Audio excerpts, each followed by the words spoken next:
everyone, and welcome to the Big Chill Podcast. You're listening to episode 10, The Nacho Situation.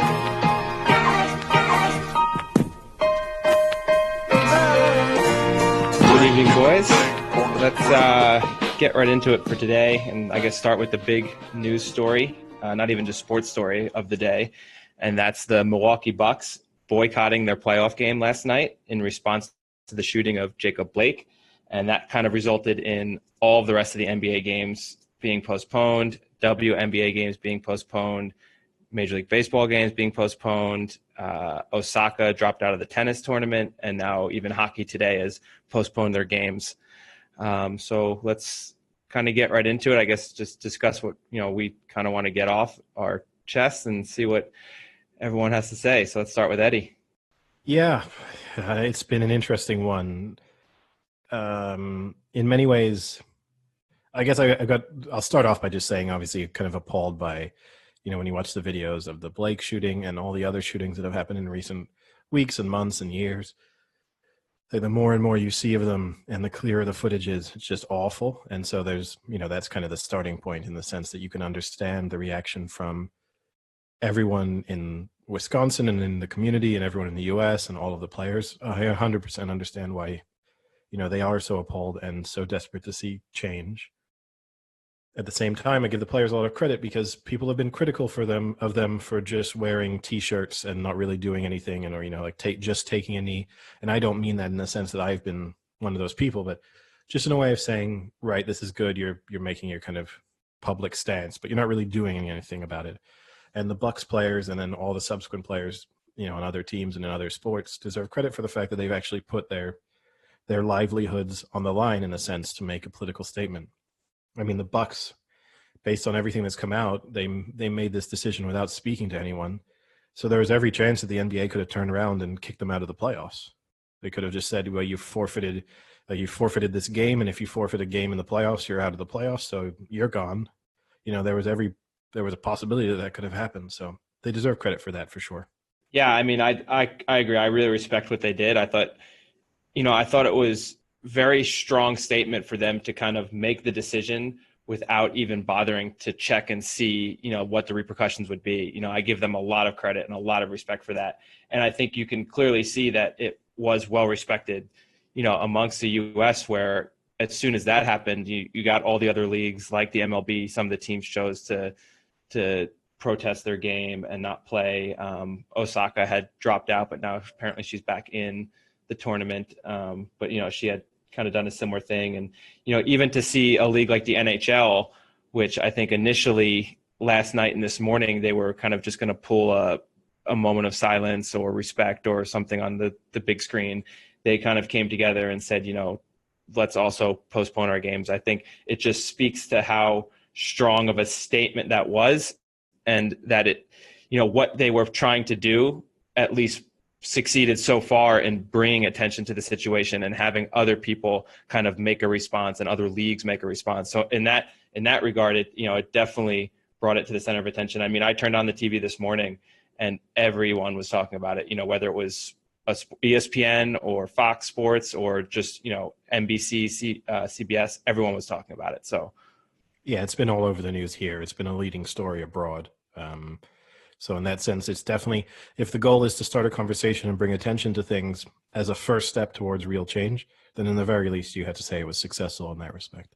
And the thing is as well with it is that this hasn't come out of nowhere. Like, this has been constant for a long period of time. A lot of superstars within all the American sports have been screaming for this kind of social change from a grassroots level right up to kind of changing the perceptions within like governmental organizations and the police. And I can't remember who put it on their Twitter, but a lot of people within the NBA were saying that, we've asked for this change, we've pleaded for this change, people have died for this change, people have protested, had their lives upheaval for this change, and then here it is happening again. So it's kind of like, well, you've heard our cries, you've heard our pleas, and the focus today isn't going to be on basketball. It's not going to.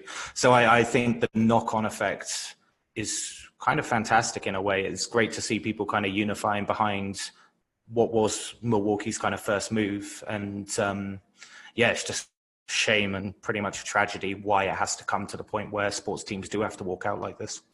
It's also just such a weird representation of the situation in the United States in 2020, because you have this weird juxtaposition of millionaire athletes living in a Disneyland resort who are at the same time protesting, awful social injustice.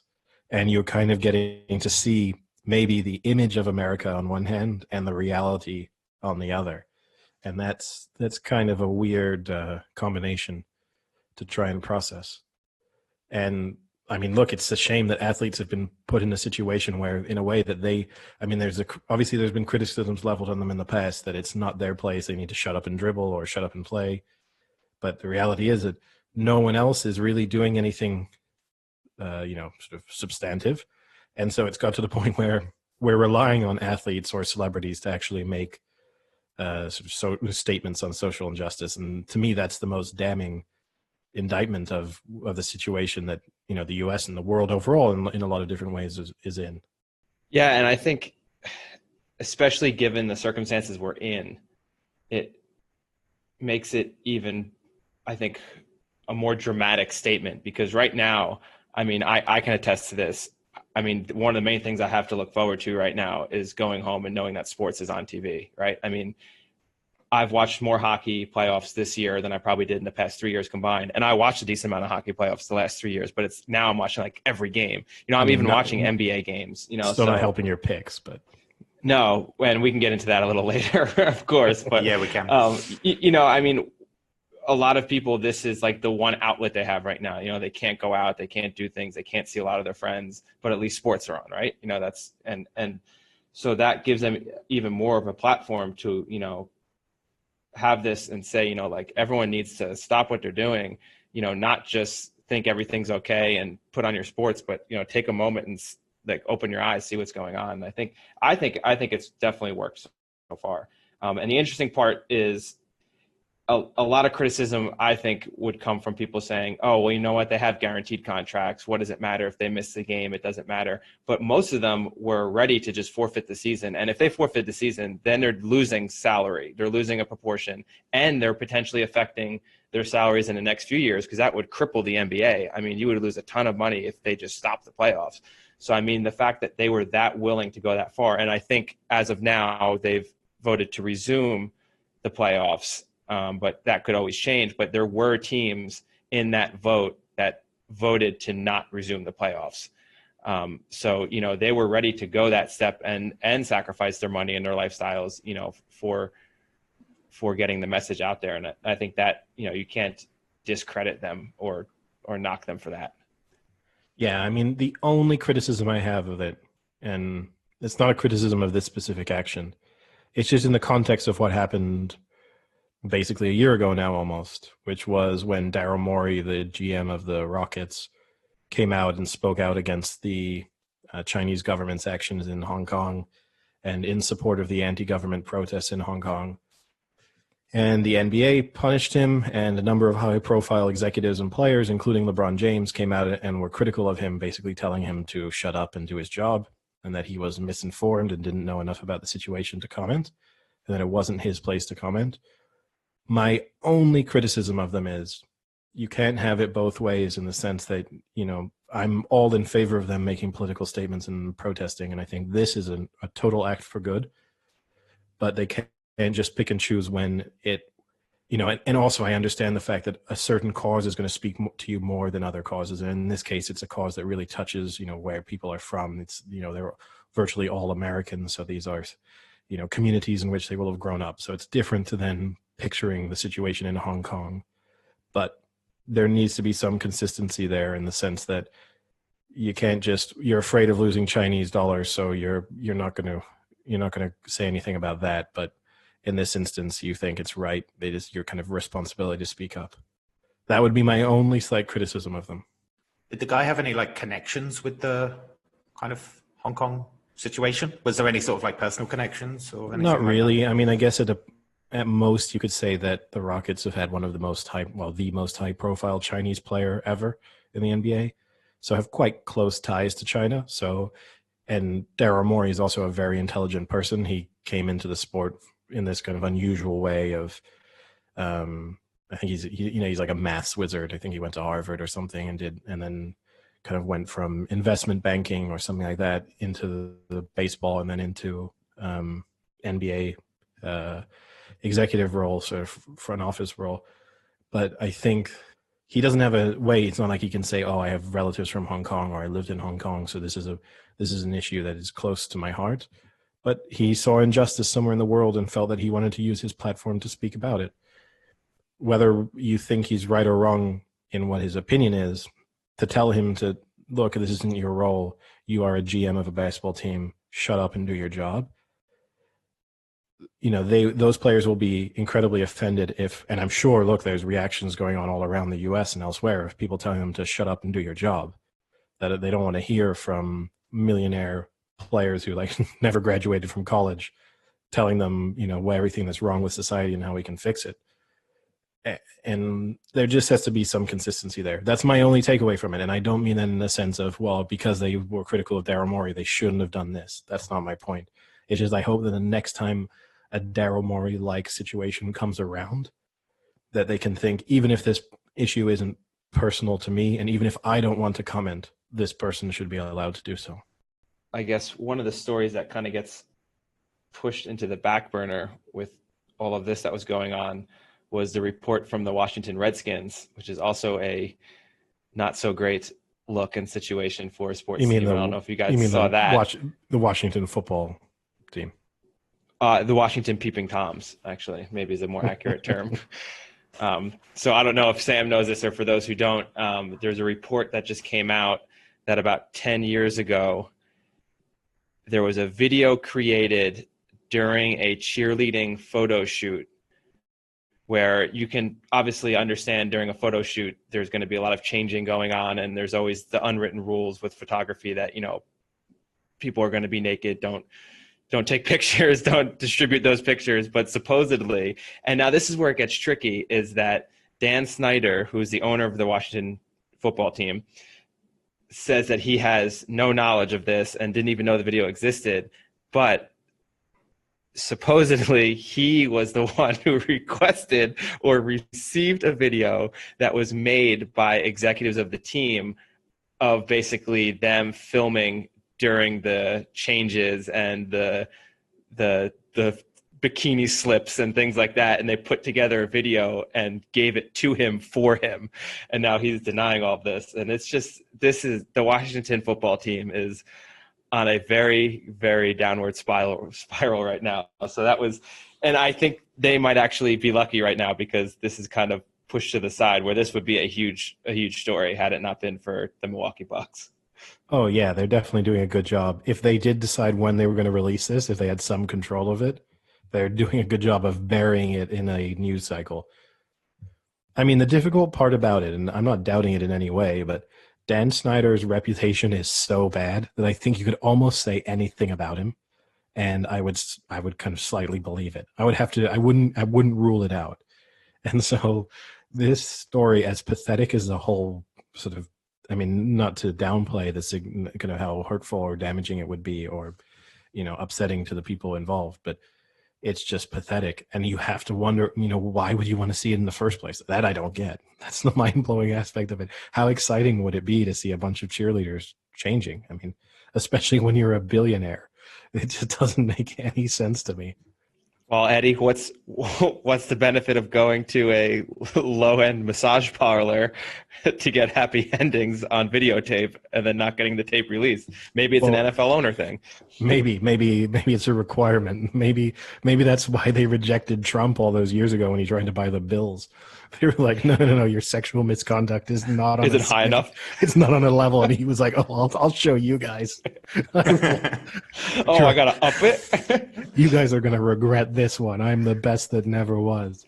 What I found weird about that, though, Frank, was the way you directed it at Eddie. I was almost believing that this was specific to Eddie. So Eddie had actually been to like a low-end massage parlor. Yeah, no. I mean, here's the difference, too, is Dan Snyder, whatever he's doing, filming cheerleaders, doesn't help the Washington football team win. Whereas every time every time Robert Kraft goes off to get a hand job in a weird massage parlor, the Patriots win the Super Bowl. So if that's the price of winning a Super Bowl, Robert Kraft needs to go. It's cause and effect. It's cause and effect. Yeah, he needs to keep going. He's going to be raw by the time he dies, but it's worth it.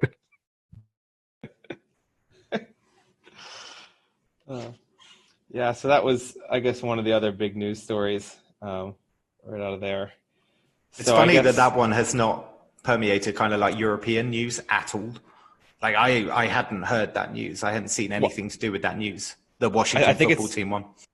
I think it's what Eddie said. It's been buried. It kind of just came out last night or the night before, so it's definitely been buried in a lot of other more important news. It's also in this weird thing where the Washington football team, over the past few months, they've been hinting at the fact that serious allegations about different things were going to come out. Like there was one accusation that they had been flying girls in sort of sex trafficking for the purpose of, I think they were flying girls to Costa Rica. I think that was the story, for sort of parties that were going on with scouts and executives or something, some other like mini Epstein kind of scenario.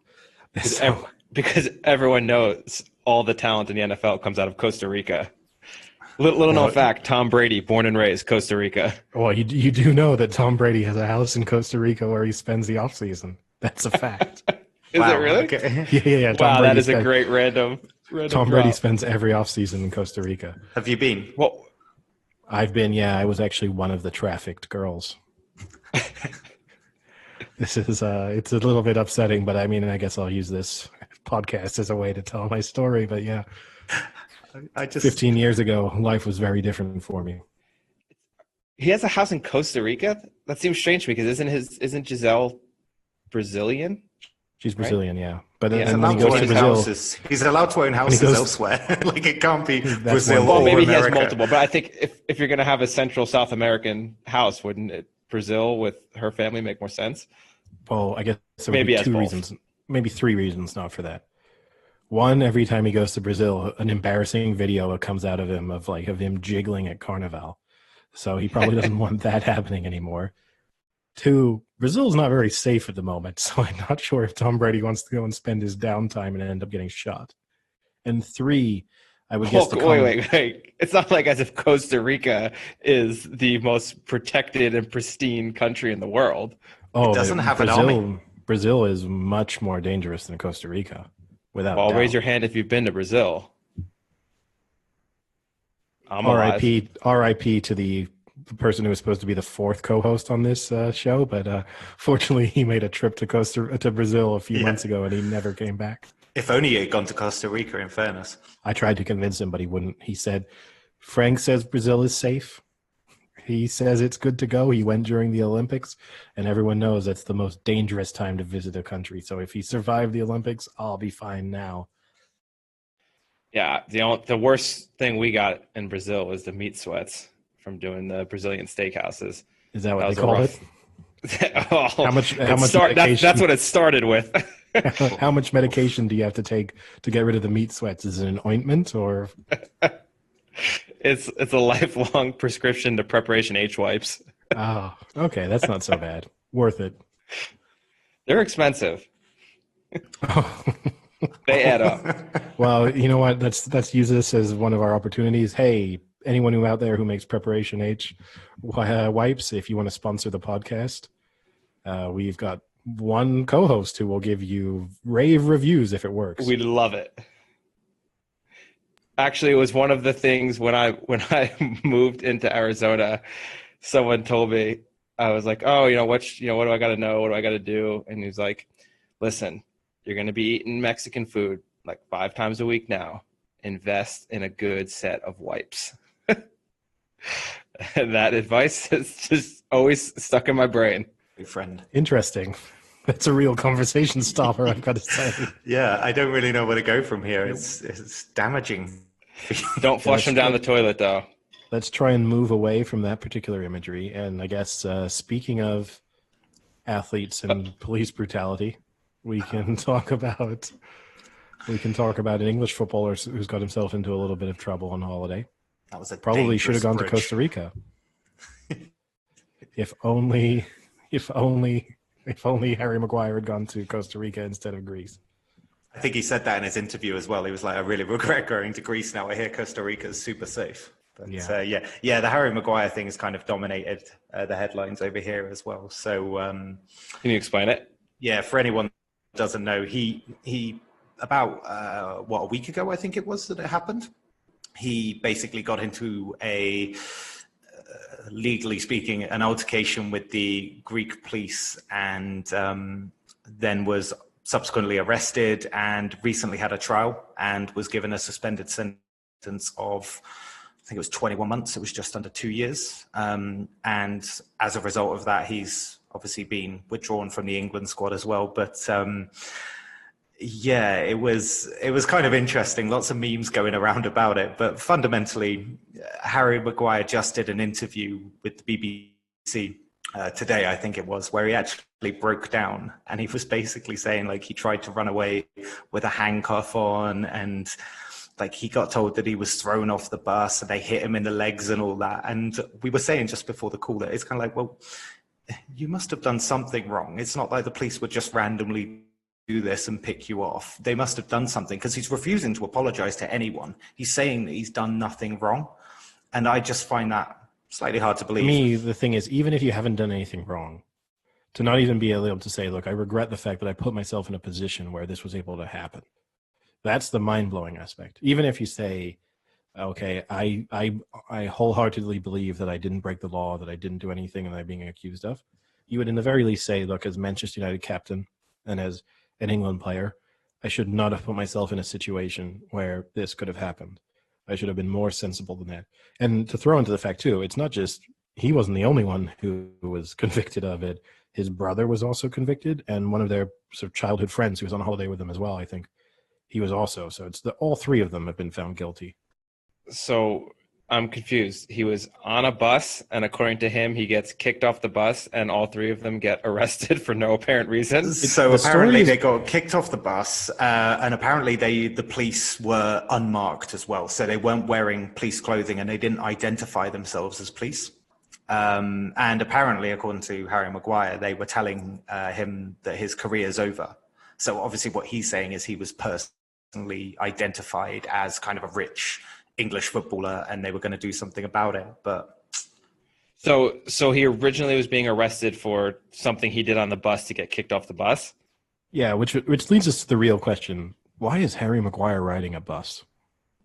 Sure, it wasn't a party bus.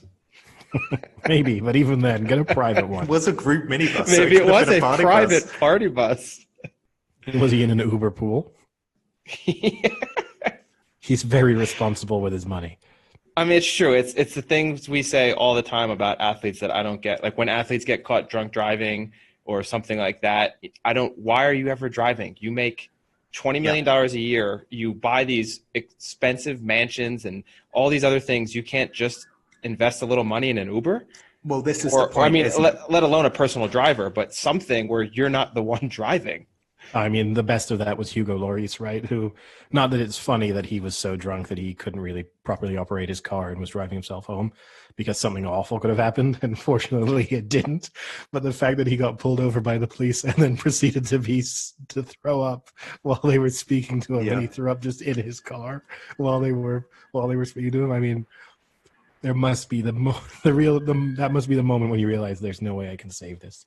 Yeah. In terms of like serious drunk driving, vomiting over someone is probably the more comical way of it happening. Okay, yeah. We're going to make you take this sobriety test.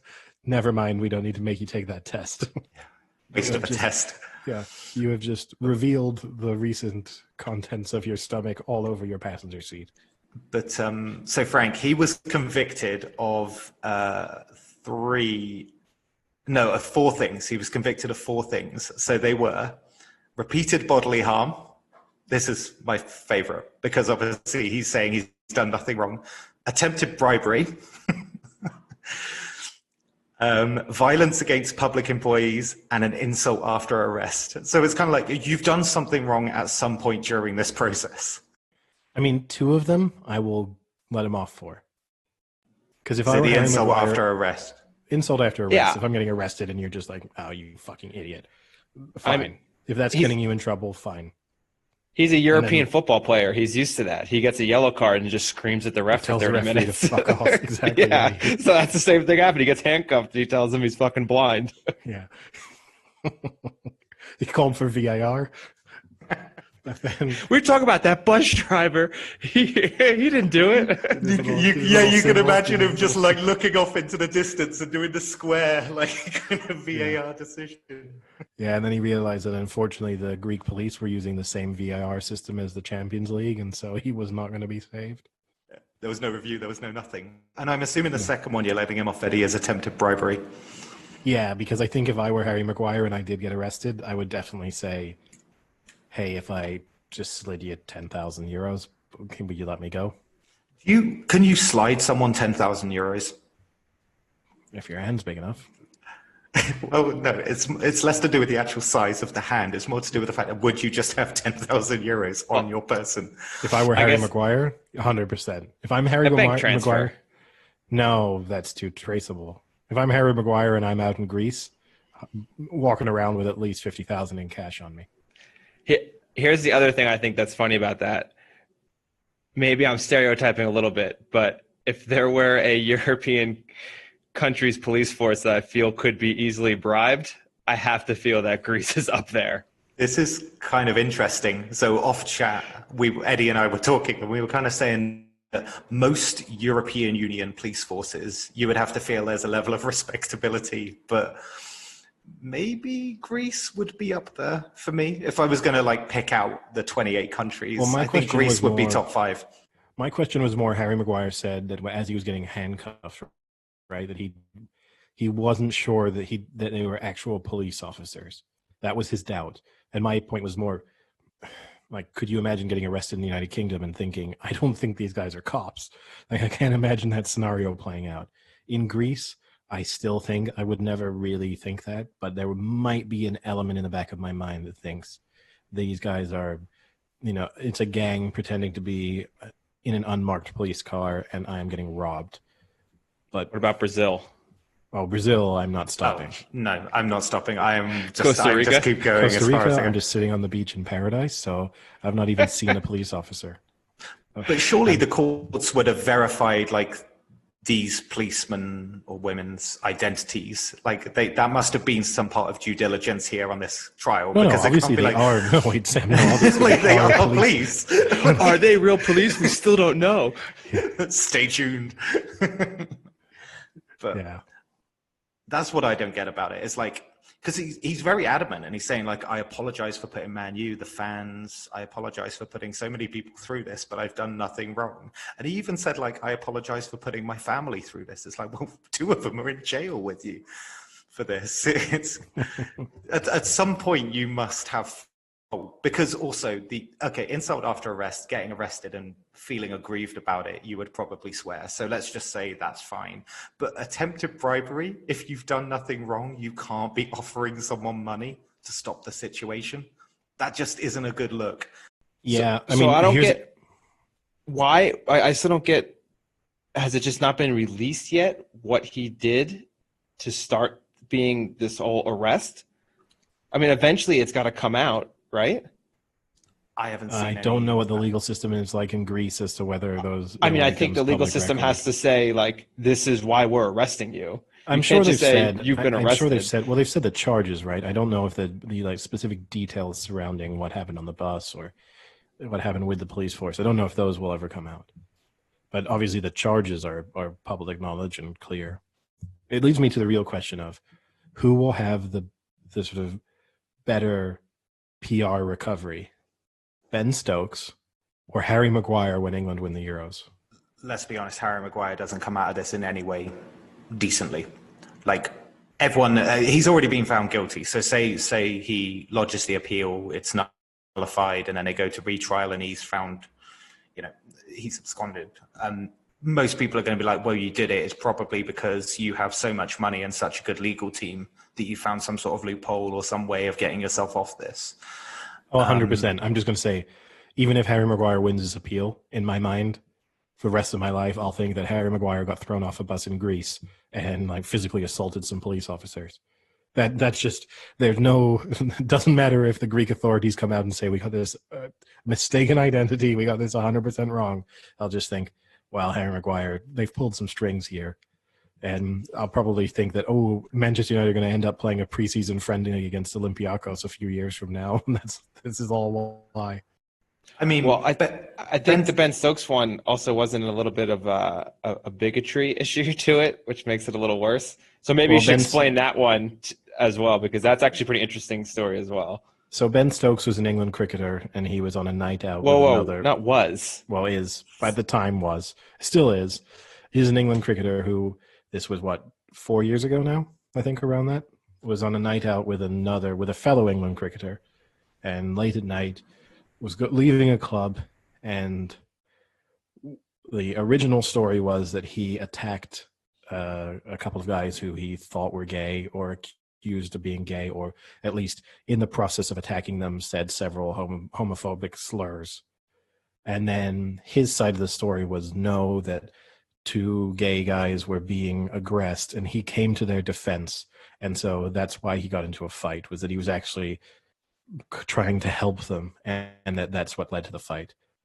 I don't know if, again, this is another good example.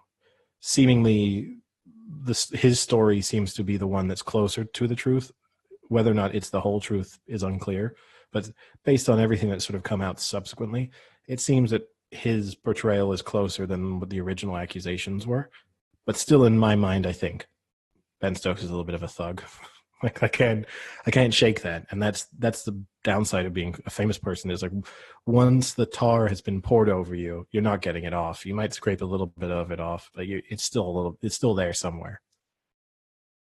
I mean, his redemption is complete, though, right? Oh, beyond complete. I mean, you can beat up as many gay guys as you want, so long as you win a Cricket World Cup final. Man of the match performance. Go on, in glorious fashion. I mean, Ori's the protector of gay people and does such dominant performances. Maybe he's just a god. Exactly. He made those New Zealanders look like a right bunch of poofters, so it's fine. It's okay. I defend gay couples, so I'm allowed to be homophobic myself. Exactly. I apply the same rule. Whenever I say something that's a little bit off color, I just make up for it by going out and attacking someone who said something bad as well. So, I'll say something and I'll be like, ooh, that was maybe a little bit insensitive. But then I'll be waiting in line in the store and someone will be like, oh, I'm not a big fan of immigrants. So I'll just punch them in the face and I go, leveled one up. Karma balanced. You would be the most confusing Punisher ever, type of character, because no one knows what you're going to do next. Like, most people go after people that commit pretty heinous crimes like rape or something like that. But you'll just level out your problems. So you've got no idea what goes on in your day. Exactly. But you're going to go beat the shit out of someone. Although I do like the fact that you've acknowledged the fact that I would not commit a heinous crime. I would like to hope not. Yeah, for sure.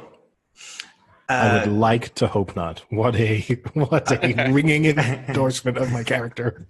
Well, speaking of Greece, which is known for its calamari, I think we should go to a nice Sam the Squid update. So we can start. I know this is good. The tentacles are out. It's good. All right. So let's start with the NBA first. So in the NBA, what were the 2 games again that you guys disagreed on?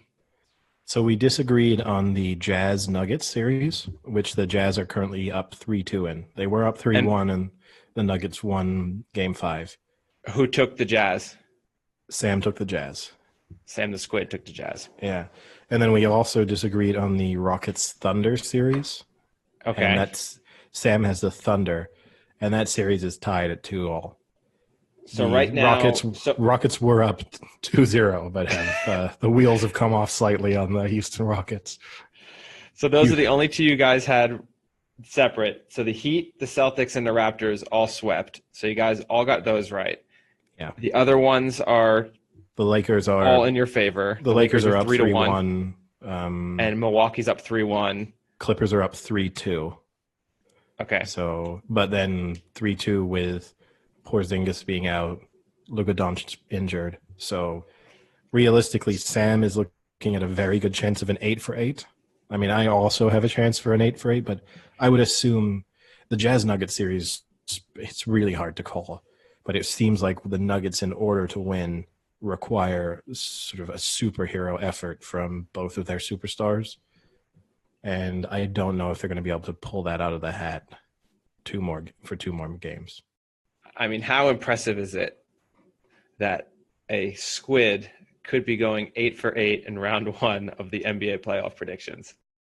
I mean, to be honest with you, and I'm not just saying this because he's picking against me in one and against you in the other. I'm more impressed by his NHL picks just because in the NBA, which we kind of acknowledged before he made the picks, there was at least some name recognition there. There was, like, he wasn't going to pick against the Lakers, and the Lakers happened to be the 1 seed. You know, he knew the Celtics and stuff like that. So there's an element there that at least the teams that Sam could recognize were also good. The NHL success is more incredible because that's just random luck. Yeah. So for those unaware, Sam came very close to beating me in round 1 of the NHL playoffs and almost taking NHL off the podcast board for life. It was a very valiant effort for the Squid. And we've gone again for round 2. Although I will say there was no agreement as if I lose round 2 that we don't talk about hockey anymore. That was never agreed upon. No, but there's one thing I will say. I will say this: you've got to stop saying that teams will sweep. Yeah, every time you've claimed, you've several times, it's your hockey knowledge is taking a hit anyway because of the fact that you're being beaten by, or having a tight contest with a guy who literally wouldn't know which end of the stick to hold. But the fact that you come on. He wants to save his one for later. Yeah, it's a 50% shot, right? I can't set myself up, and I also made some slightly homophobic remarks earlier, so I don't want to make it seem like I'm a complete bigot. Just to be clear, these are all jokes. The other thing I want to bring up about Sam. Just to be clear, Frank, every time you declare, well, this series is over, well, this is going to be a sweep, well, they have no chance, instantly that team crushes the other one. Yeah, well, I'm just giving you guys great bets, and you're not taking them. I mean, whose fault is that? But the thing I will bring up is the most famous hockey podcast that is on right now. Sam beat all 3 of them in their picks in round 1. They went 3 for 8, 3 for 8, and I think 4 for 8. And Sam went 5 for 8 without any hockey knowledge. He beat 3 people whose life's work is a hockey podcast. So it's pretty impressive. Are we talking about Spit and Chicklets here? Yeah. Can we like retweet this, or send them a tweet to explain that you should listen to Sam the Squid? We officially declare war on the Spit and Chicklets podcast, and we're coming after you on social media. Yep. I like it. And if these guys are too sissy to take Sam on in the next round of predictions, so be it. The world will see it for themselves. Yep. Because Sam the Squid, he sees the motion in the ocean. It's going well at the moment in the NHL, right? We'll just start throwing squids at their houses if they don't accept our challenge. Or we just send them nice fried calamari plates. Like a before and after? Like you throw a squid and then you throw calamari. 30 minutes later, the life of the squid. DoorDash comes and gives them a nice fried calamari. I like the fact that you throw the calamari stage, like deep fried calamari stage, into the sort of life cycle of a squid. Well, let's be honest. Most squids just end up on a plate, right? I mean, I would guess no. I don't know enough about squids, but I would imagine most of them happily live out their lives in the ocean, and they're either eaten by like a whale or something, or just die. Why wouldn't you think that the whale would deep fry them? Maybe. It's true. So getting into round 2, it is completely up in the air, but more towards Sam the Squid's air. So Philadelphia Flyers and the Islanders are tied 1-1. I took the Islanders. Squid took the Flyers. Tampa Bay, Boston. I took Boston. He took Tampa Bay. Tampa Bay is up 2-1 in that series, and they looked dominant last game. 7-1 if I saw him right. Yes, you did see right. Oh, see, now he's reading. Said Tampa Bay looked dominant, so everyone pile on Boston in Game 4. Yeah. Vegas, Vancouver. I took Vegas. He took Vancouver. That series is 1-1. That was one I was. Not the sweep that you predicted. Nice 1-1 Not sweep. the sweep. Wow. And then the one I think that saves me is Colorado, Dallas. Colorado was down 0-2. Last night, they were up 3-0, blew the lead to be down 4-3, and came back to win that game. The Dallas, the Stars were up 1-0. Then it was 3-1. Sorry, 3-1, sorry. Yeah, then went 4-3. Yeah, that was a very nice comeback. That was a great game. But yeah, it's been very interesting. And actually, the Philly game was interesting too.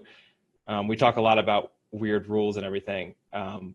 Philly was up 3-0. The Islanders came back to tie it 3-3 with 2 minutes left, and the Philadelphia Flyers coach challenged the goal, and it wasn't overturned. But the new rule in the NHL is if you challenge a call and it's not overturned, you have to serve a penalty. So with 2 minutes left, they then had to go down a man, tied 3-3, when like the momentum had completely shifted. And luckily they fought it off and then ended up scoring in overtime to win. I like that. It could have been a really bad one. What? I like that rule. I think I think it's a good rule. Throwing that factor into the challenge element would make it so much more interesting. Yeah, like imagine if they introduced that in football, and where like a coach challenged and it was obviously found like not to be correct, but a player had to come off for like sin bin. No, or you just automatically give them a penalty. It's a penalty. Well, incorrect challenge. See, that's penalty. brutal. That's brutal. Yeah, that's rough. I would say like 10 minutes, one player off the pitch. You're allowed to choose the player. But not a currently formatted penalty. Like the MLS style penalties from the 90s when they tried to do the hockey style penalty, and you just saw those pathetic attempts from MLS players. Yeah. So speaking of the hockey, because I know you guys aren't watching it, you should take that back. I've actually watched quite a few of the games. Wow. I just corrected you on the Stars Colorado. You did correct me on that.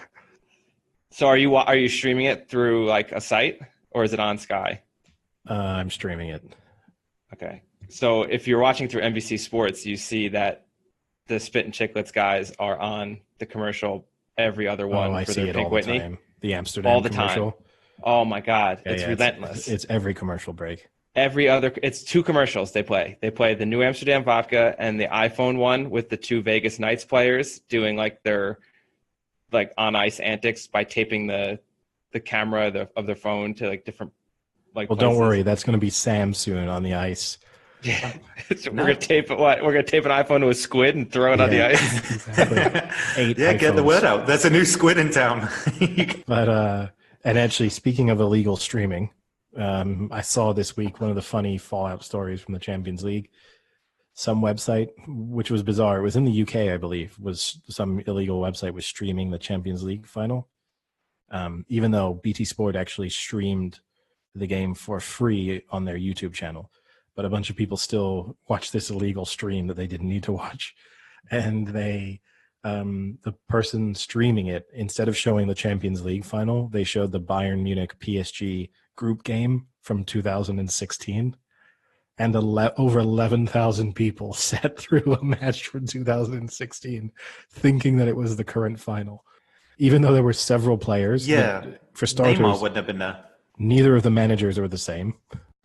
Neymar was 2016. No, Neymar wasn't there. No. But Cavani was it Robin still there? Robin was there. Cavani was there. Just a whole different. I mean, there was a decent amount of overlap because actually Bayern and PSG have been two of the more stable teams in a way in European football for a while. So you would still recognize quite a few of the players. But the other thing is, there were 70,000 people in the stadium watching the game. That alone should have clued a few people in, and also a game being played in a completely different stadium because I think it was the match from Munich, and so instead of a match being from in Portugal, in Lisbon, but that's okay. Speaking of which, are a bit simple. Speaking of which, did you see that in the UK they're trialing crowds at sporting events next month? So you've got for the St. Ledger in what is it, Warwick and Newmarket. They're trialing crowds. I think it's like 3,000 and then 6,000 for like the last couple of days, but also like Brighton are trialing For horse racing. for their like preseason. Yeah, that's horse racing, the St. Ledger. And then Brighton in football are trialing it for preseason friendly. So it's good to see it all kind of waking up again. All I can say is, as someone who lived in Warwick and who went to Warwick Racecourse on several occasions, a 3,000 person capacity for Warwick Racecourse is more than sufficient. It's mega. You sure it wasn't 30? I mean, yeah. What, 30,000? 30,000? Honestly, just 3 people some days was a good turnout. But yeah, it's good to see. It'll be good to go to Newmarket for actually. Well, that actually kind of ties in to the reason I brought up the New Amsterdam commercial. Is obviously the Spit and Chicklets people have made their own alcohol, the Pink Whitney, which is like a pink lemonade vodka. And they say it's the greatest thing to drink during the games, blah, blah, blah. It's like the drink of the NHL. And now even some of the stadiums have made their own versions of it using the Pink Whitney and like a slushie and things like that. And it kind of made me think we could do a top 5 of what you guys think are like the go-to either foods or drinks for a sporting event. And that would be, one could be the actual sporting event, like if there was a specific one at a sporting event, or if you're just sitting at the bar, what's like your go-to thing that you're going to order watching a game at the bar? Okay. Well, while my brain processes that particular question, I will say you got to give the Spit and Chicklets guys credit for somehow turning basically a Bacardi Breezer into a manly drink that you should have during a hockey game. I mean, it is an incredible piece of branding.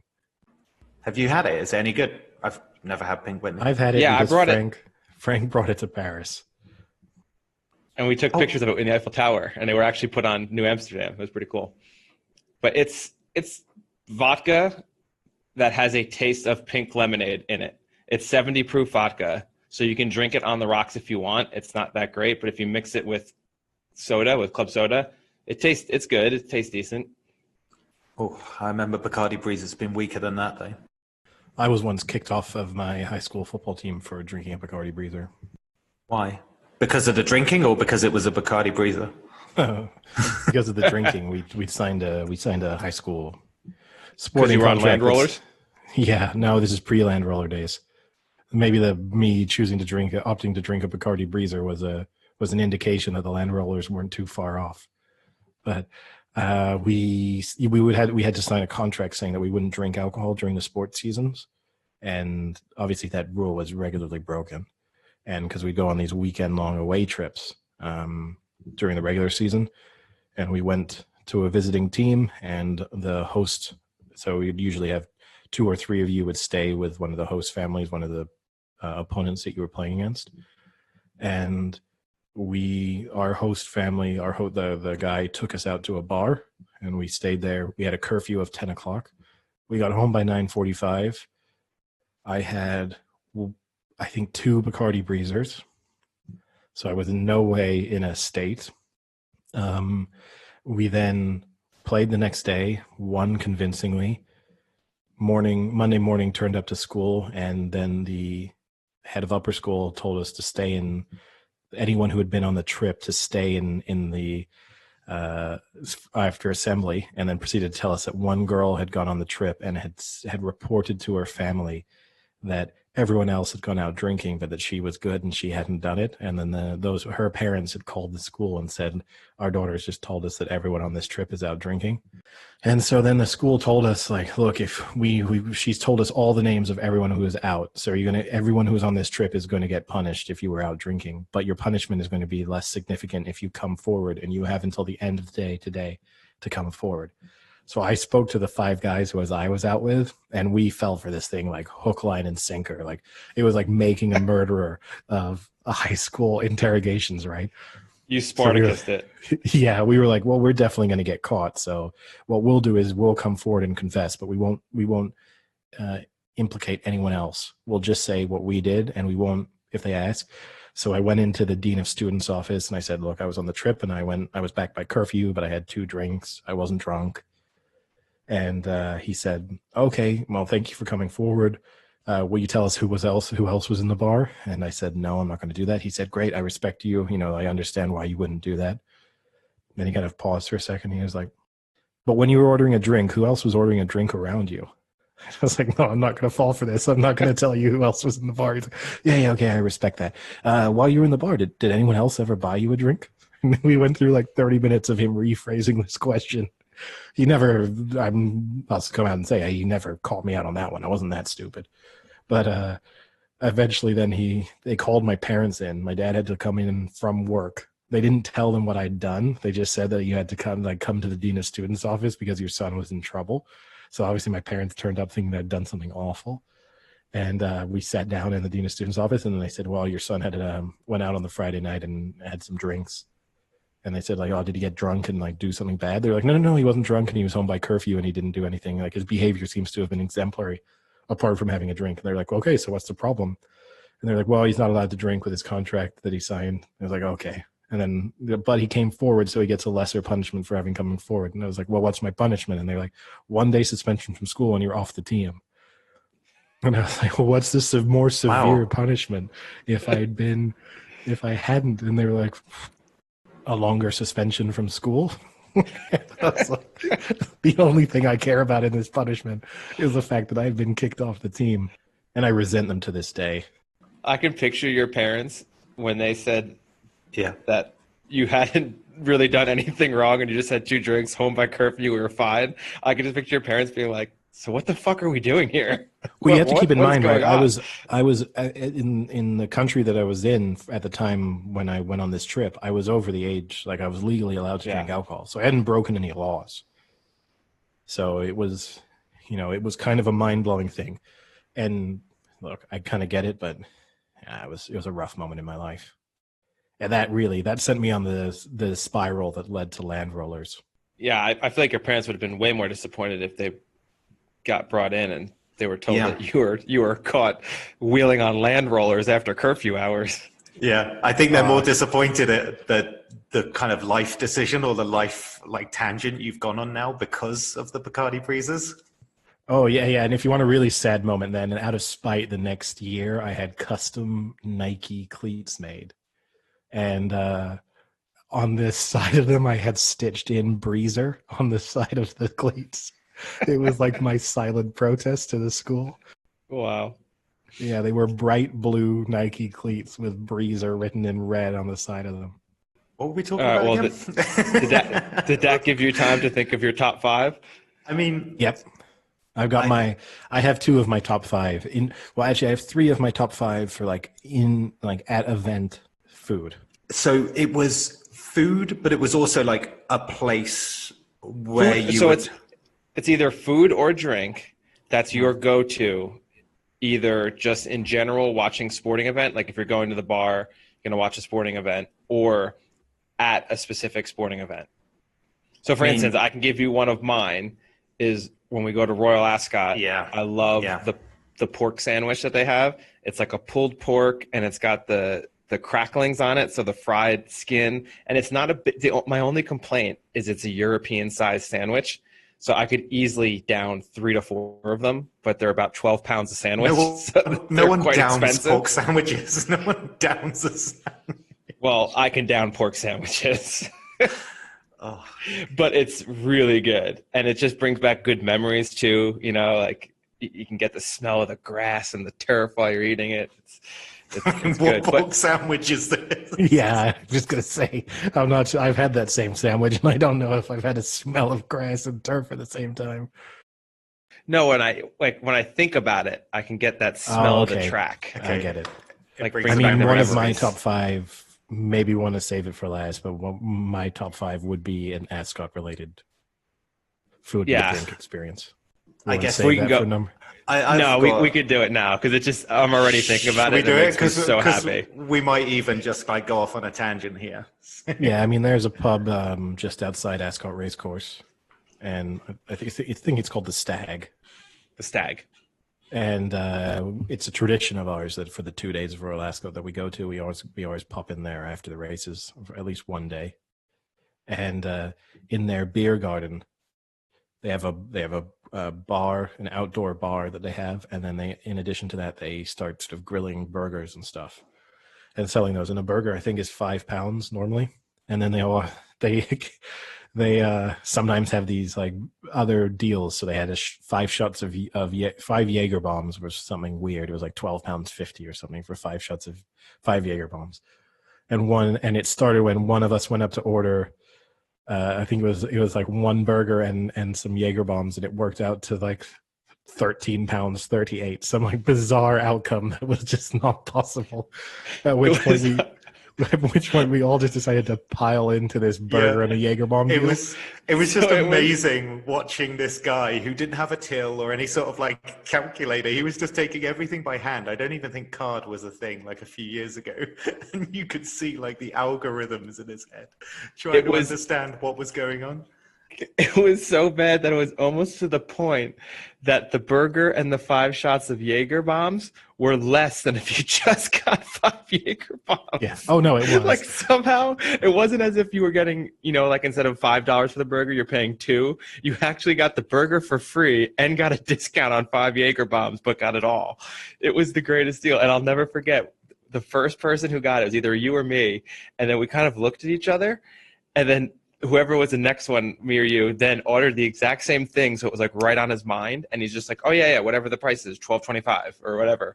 And then rang it up. And then you instantly ran back and said, guys, you got to go up and get a burger and 5 shots of Jaeger. And then we all lined up. And within 20 minutes, we all had 5 burgers and about 25 shots of Jaeger. The thing is, it wasn't even consistent on the price. Like, he never ripped anyone off, but the price, like one person would order, he'd be like, oh, that's $13.28. The next guy would order, be like, oh, that's $12.87, please. Like, it was always just completely random numbers that were impossible, considering everything they sold was in increments of 50p. Like, there was no way for anything to not be 50, like a round number. So it's almost like he's in like real time, like stock market kind of thing. Yeah, well, exactly. I don't know, guys, I've sold a lot of burgers. Or even worse, he's like, God, we got to offload. These burgers are about to go off. We got to ship a few of these ones. So we've got discount bargain deals on these. Yeah. But then it was probably the most Jaeger bombs I've ever drank too. I mean, within an hour, we had about 7, I think. But then also there was the like more senior person working next to him manning the grill. And there was a moment when that guy overheard the price being said and was just like, wait, what? Hold on a second. How much are you charging them? His face. I'll never forget the face, like when he overheard and kind of turned and looked at the guy and gave a face like, what the hell was that number you just said? It's at least 10, 15 pounds less. It's incredible. So anyone, if you're in the Ascot area, pop by the Stag, order a burger and 5 Jaeger bombs. I doubt probably they be a do lot it. more expensive. Yeah, I doubt they do it non Ascot days. It lives up to its name because it is all men. Yeah, it is quite the Stag bar.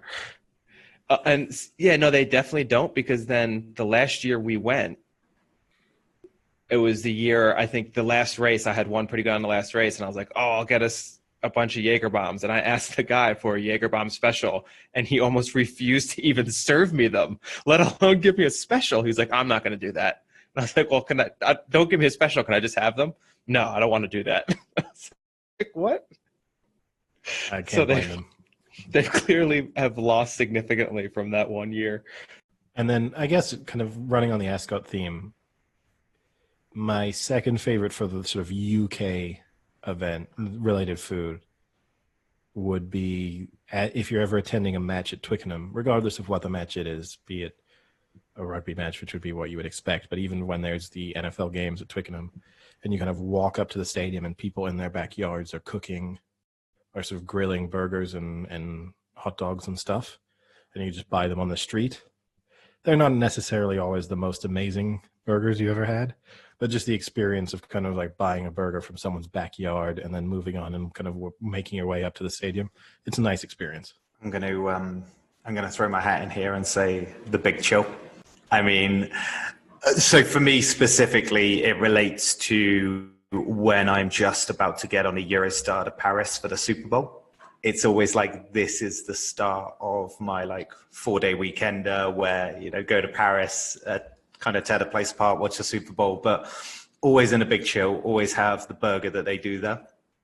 And it's just such a great start. So I usually vary up the burger, to be fair, but go into the Big Chill. I think you guys will probably have this maybe in the top 5 kind of coming. Yeah, I mean, I guess it's a good way for us like to say. Ascot.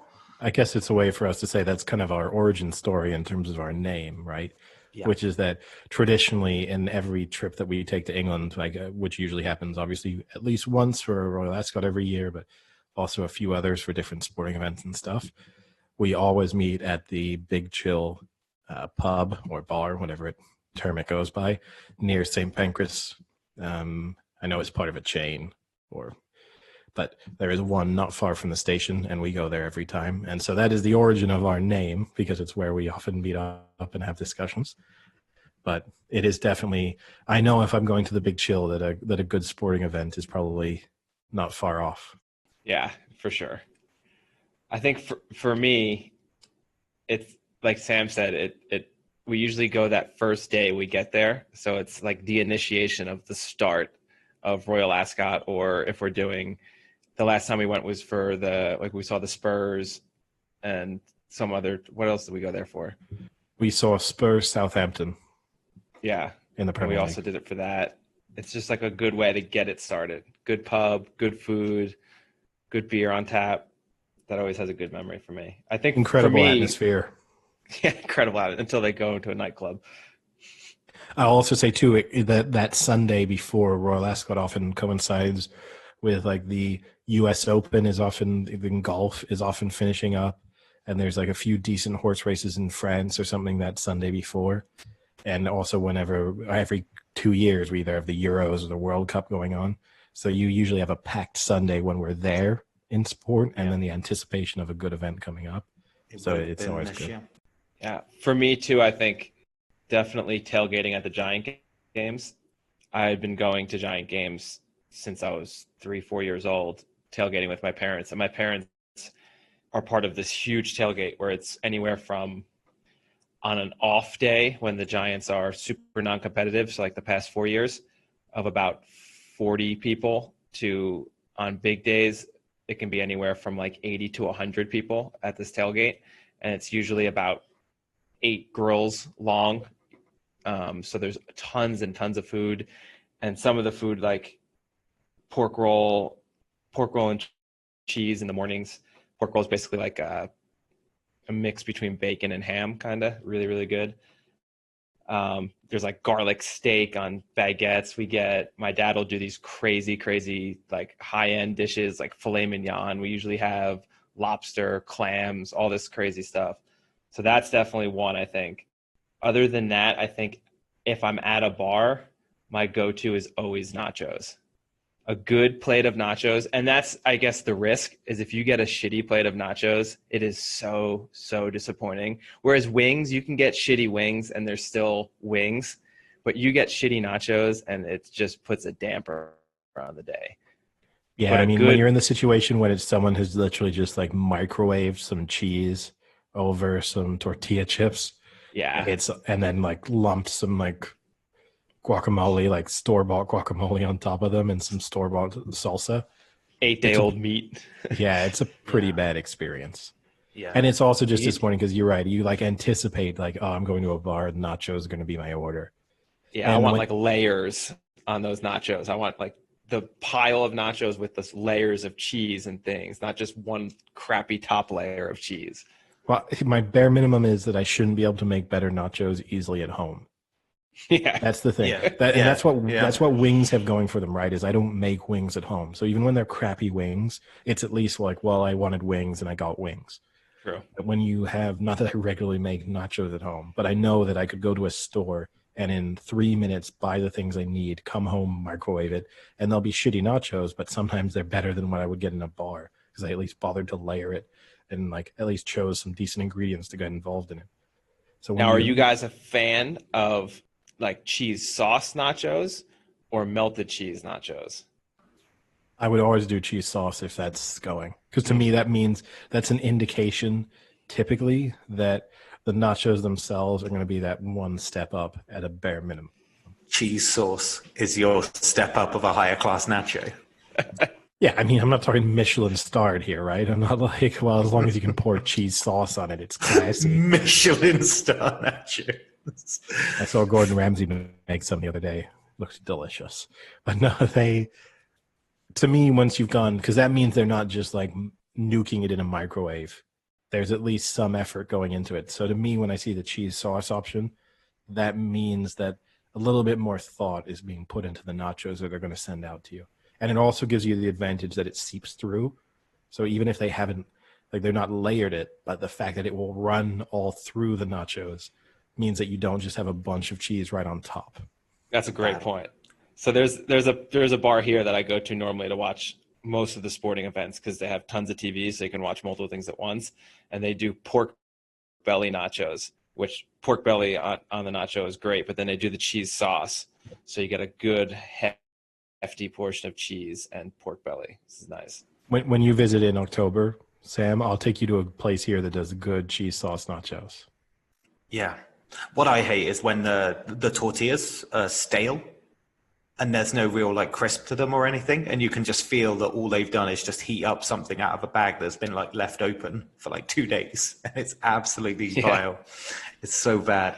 Yeah, I mean that's the frustrating thing, right? Nachos should be so easy to do at a like bare minimum standard. It's like a burger. When you have a bad burger, it's so disappointing because you just think to yourself like you almost have to go out of your way to make a bad burger. Like to make a burger that I really haven't enjoyed. Like I'm not going to say it's going to blow my mind when I eat it, but the fact that you just haven't like reasonably well cooked, decent bun, that's all you need for me. And by well cooked, I don't mean like well cooked. I just mean done with an element of skill. Properly. Yeah. That's all I need to at least bite that into that burger and go like, this is fine. Like I'm happy I got a burger. And then when those moments when someone basically just like slams your face into a dry patty and rubs it in it for 15 minutes, that is the experience that makes you just regret most of your life decisions. So speaking of the burger, I found a list of like the best stadium foods, and some of them are just out of the box crazy. But the number one for NFL stadiums is called the Gridiron Burger Challenge, and it is in the Arizona Cardinals Stadium. So I think the next time I go, I might give this a run. The only downside is it's a $75 burger. But if you eat the whole thing, I'm just going to say this, Frank. I haven't heard any of the details about what you're about to do to your body, but I'm going to tell you right now, $75 is not the only downside. You better have loads of those wipes ready. Yeah. In a stadium. Yeah. So if you might just eat it on the toilet. Yeah. To be honest, Frank, there is nothing classy about you eating a $75 burger. So you wiping your ass in the middle of a stadium is no change. I mean, I don't think it's doable. But if you get it in under an hour, you earn yourself a Cardinals jersey and a photo on the scoreboard. So here is the burger. Includes 5 1/3 pound burger patties. So you're looking at 2.6 pounds of burgers. 5 all beef hot dogs. 5 bratwurst. Wait, how are they layered? I don't get this. What? Hold on, let me finish it and then I'll show you the picture. 5 hot dogs, 5 bratwursts, 20 slices of American cheese, 8 slices of bacon, 8 chicken tenders, 12 ounces of fries, lettuce, pickles, and whatever the hell tanker sauce is on a 10-inch bun. At least there's some lettuce in it. I mean, I'll say 2 things. Oh, God, the picture. It doesn't look, I mean, the thing is, it looks decent. It looks decent. There's no perspective here. Oh, wait, there is a little bit. Look at the drink. The drink on the right. It's pretty big. Here's the thing is, I say for $75, that actually might be a bargain, because if you just disassembled the burger and ate everything individually, that's actually, it would feed several people very comfortably. Yeah. But you'd also be like, actually, in a stadium for $75, that's not bad. And my second thought would be, it's the only time I've ever heard 10 inches mentioned, and I've seen Sam look like he's not interested. I mean... all right, Eddie, actually, I'll give you to take the... I was going to say take the load off of Sam, but that's also pretty inappropriate. Okay, to take the heat off of Sam, I'll give you the one that is in Levi's Stadium. For those who don't know, that's home to the San Francisco 49ers. It's Jimmy called the Jesus and roast. the Jimmy Jesus and the future Super Bowl champions. Yep. It's called the roast beast. It's 7 different types of meat. There's 24 quail, 12 chickens, 8 ducks, 6 turkeys, 2 lambs, a whole pig, and 1 beef saddle. Wait, It's what? only available to a select group of fans, season ticket holders that pay an additional $5,000 fee to attend the team's buffet and tailgate parties. I mean, I'm 100% in because that's like a medieval feast. A whole pig. Yeah, so here's Yeah, the I'm in. picture. It I'm is in. pretty impressive. It just means I'm only in as long as I'm able to sort of like sacrifice a pauper as I eat it. But what That a one looks statement! pretty good. What a statement by the Niners! Like if they really want to show that the Bay Area is totally gentrified, the fact that you can order quail in the stadium. Yeah, there's some crazy good ones here. Have you ever done You one can of get- those before? Those kind of like man versus food challenges. Have you ever been Oh, yeah. successful? Have you ever tried one? I've done a few. So Frank and I once had lunch together in the Cleveland area at one of the restaurants that the guy from Man vs. Food actually went to. Like it was his Cleveland food challenge. It's a restaurant called Melt. It's all grilled cheese Awesome. related. so The good. sandwiches are great. And we went there and we kind of like were discussing the challenge, and not in a way that we were ever going to do it, but in kind of like, we hope we see it and we hope we see just how intimidating it is. Always in the back of your mind, thinking when you read it on paper, you could do it. Like I thought in my mind, of course I could eat it. Like no worries. Like if I really, really wanted to, I'd force myself to. And then the grilled cheese that we each ordered, we all struggled to finish, like struggled hard. And I don't think actually necessarily any of us like completely finished what was on our plates. I And then, finished it. and then second of all, we saw some kid order them. When I mean kid, he was like 15 years old, just out to lunch with his parents. Like very bizarre scenario in which to take on this eating challenge. And they brought out, because it's like a pound of fries, this huge several pounds of cheese on this grilled cheese sandwich. I mean, it's just awful. And to imagine it solidifying in your stomach over the course of eating it, it would just be horrific. And then a bunch of coleslaw, I think. I think that's what you have to eat. And just, it looked totally unattainable. And this was just like some skinny 15-year-old kid trying to take it on. But there was, once I saw it on an actual plate, it was one of those like, nope, no way. Just couldn't do it. How did he do? Yeah, so it's a monster grilled cheese with 13 different cheeses, 3 slices of grilled bread, and a pile of hand-cut fries and slaw, over 5 pounds of food. You have to finish it all, no help, no bathroom trips, and you get a T-shirt. Oh, and a pint glass. Oh, wow. Is that it? That's it. Yeah. And I mean, here's the thing is, the food there is really good. So it's kind of like, in a way, I think almost, to me, that's the downside sometimes with the food challenge places. It almost takes away from the fact that their actual food is decent, because you think it's kind of like gimmicky. So you expect to go there and be like, the grilled cheese sucks, but people go there because they want to witness this disgusting food experience being taken on by someone else. But in actual fact, it's a really nice restaurant with really nice grilled cheese sandwiches. Yeah, great place. But we left, to answer your question, Sam, we left before he was done. I would say he was about like halfway through at the moment in which we left. And he didn't seem to be struggling, but I would have also been surprised if he finished it. I've done a few, actually.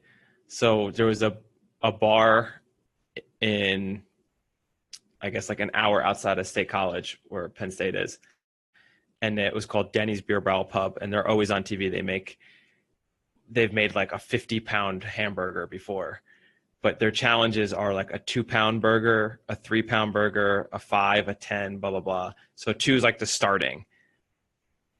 I was on the track team at Penn State, a thrower. So I had all these other big, monstrous throwers, and we all took the trip one day, and we went.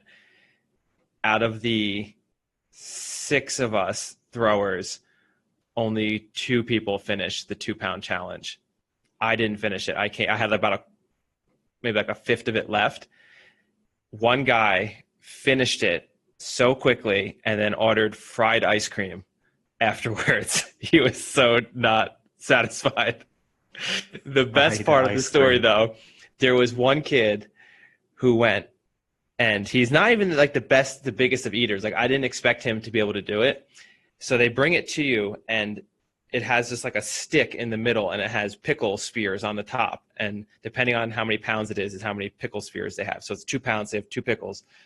He gets it, and he goes, "Oh no, man!" And I go, "What? What's wrong?" He goes, "I hate pickles." And I'm like, "That's not the worry here. You have a 2-pound burger in front of you." He's like, I can't eat those pickles." And I'm like, "Dude, just put them to the side, and if you get to that barrier, then you cross it." This kid proceeds to eat the entire burger, and now he has a big plate, and it's just 2 pickle quarters. Like, it's not a half a pickle. And he's like, "Guys, I can't do it. I can't do it." We're like, "Come on, you just ate a 2-pound burger. Just shove him down and do it." He's like, "I can't." And we're like, "Come on, please. Like, you got this. This is awesome." He takes 2 bites of the pickle, kind of looks. Oh no. He gets up, and instead of going to the bathroom, he tries to go for the front door to go outside, does not make the front door, and throws up in the entryway of the restaurant. All because he couldn't eat a pickle. It was amazing. That's such a strange thing to be beaten by. I know. Like, you go that far. Why did none of you just tell him to tell them that he was allergic to pickles? Oh, you can't. That's cheating. Not cheating. Yeah, he may die if he eats his pickle. No games. Just eat the pickle. You gotta want it. So the other good one is, we had at Penn State, we had what's called Are You Hungry restaurant, and they make fat sandwiches. I don't know if you guys ever heard of fat sandwiches, where it's like chicken tenders, French fries, roast beef, all on like a sandwich. It's like basically like all tons of greasy foods that you put together on a sandwich. You usually eat when you're really drunk and stuff like that. Rutgers invented them, and now like everyone has them. So they had, the first year they opened up this restaurant, it was right at the same time as March Madness. So they had a March Madness style eating contest where everyone went in, they gave everyone the same sandwich, and they timed you how fast you could eat it. And then they put the top, 64 people into a bracket. And then from that bracket, you had to like make your way to the finals. I did it, and I was a 12 seed going in. And then I made it all the way to the Elite 8. I was just cruising through these people. And then when you got to the Elite 8, you have to go at the same time as the person you're facing. So I walk in, and this kid is sitting there. He's just like an average-looking kid. Like, "Hey, how's it going?" "Oh, cool. Yeah, we're going to be competing." So they're like, who wants to go first? And this kid's like, "I'll go first." So they give him the sandwich. He proceeds to just make the grossest noises, and like, it was the most disgusting thing I have ever seen a human do. Just shoving this greasy sandwich into his mouth at like this remarkable pace. And then they were like, "All right, you're up." And I was like, I'm not going to do that. I'm sorry. Like, there's no way I could do this. I know my time. He's got me beat by like 45 seconds. There's no way I can improve and have that much self-respect for myself. So I'm done. And I just called it. But it was so disgusting. What a quitter. Oh, I mean, if you had seen it, I'm surprised I didn't vomit just watching this kid. It was so gross. Just the idea of him making these weird noises as you're projectile vomiting on him. Yeah. Like, picture the hot dog eating contest. Finish this. Which actually, I guess if we want to go into sporting experience food, Sam and I once attended a Blackburn Rovers match. And actually, Blackburn's last ever home match in the Premier League. Well, for now. And at that event, same, or this is the same place where the McTavish story came from. But there we were. We were in a pub outside this, like not far from Ewood Park. So standing outside the pub eating, and there were these two very, very drunk, aggressive men standing outside, one of whom proceeded to projectile vomit all over the floor of the kind of terrace that everyone was standing on drinking a beer. And a couple of guys sort of laughed at it because it was a little bit funny. Just the stream that came out of his mouth was unbelievable. And the guy who threw up looked over at them and went, "What are you guys laughing at? If you keep laughing, I'll make you fucking eat it." It's one of the more intimidating. If you ever think that you can't recover, you can't regain your dignity after throwing up in public, this man managed to do it. My God. No, I And I remember guess that now. Now that I've told a story of Sam and food related, I guess, Frank, I'd also put in my top experiences at Progressive Field, the Cleveland Indians Stadium. They sell both a ice cream sundae and also nachos in a small, like not that small, but like child size baseball plastic helmet that you then eat directly out of the helmet. And when I saw it, I had to get it. Not only because it's like the most American thing. Yeah. That do you have a picture of it or anything? Is there any sort of visibility? Because I could probably dig up a picture if given enough time. But it was I also could too. It's not only that you get to eat, and the food in it was pretty good. Like the nachos were not bad. So there's that. Cheese sauce. Cheese sauce. You also get to keep the helmet afterwards. So if you had a kid with you, you just finish off the nachos and plunk that on its head. Or you don't finish it. You just plunk it on the kid's head. Oh, I was going to go, or you have a grown man with an enormous sized head that you can just put it on like a little mini top hat. Yes, which was my situation. It was nowhere near big enough to fit my head, but it was, honestly, it's one of those things like it's the only thing I will say about it is it gets a lot of, even though it was being sold almost everywhere, like it was being sold at a lot of the concession stands. When I bought it, I obviously was one of the few people actually buying it. And when you're a grown man walking around a baseball stadium holding this like upside down helmet with nachos in it. I've now found the picture. You're posing like you've just won an award. Wow, and you're holding up a trophy. But it's a lot of nacho. Look how much nacho that is in there. It's like two jalapenos. We'll put that up on our Instagram so that any listeners can get to see, which is a good way of us encouraging anyone to listening. If you really want to see a photo of me holding a baseball helmet filled with nachos, go and follow the Big Chill podcast on Instagram, and you'll get to see that in the next couple of days. Yeah, I'm really glad you did that too, because I remember when we went to the game, I was thinking, as a non-American, Eddie needs to do the most American thing you can do at a baseball game, which besides probably like bringing your baseball glove to try and catch a foul ball, which I think is always a ridiculous thing, getting the helmet full of food is quite the American experience for a ballpark. Wow, it wasn't the most embarrassing experience of my day, though, that day, because they also had a speed gun there to measure. And now, famously, right, like a year ago, a guy threw like 93 miles an hour at a baseball stadium speed gun, and then got a contract from the Oakland A's because they saw him doing this. Yeah, that was awesome. Mine, on the other hand, kept throwing. And here's the thing is, I'm just going to say that speed gun was not accurate at all, because they had my girlfriend clocking like 3 miles an hour faster than me. And it was, even Frank will attest to the fact that the speeds seemed suspiciously low. Frank, you only threw like 58. No, that's not true. I threw in the 70s. No way. Yes, I did. Yes, I did, because I always say I have a really strong arm. No. I don't think I have a picture of that, though.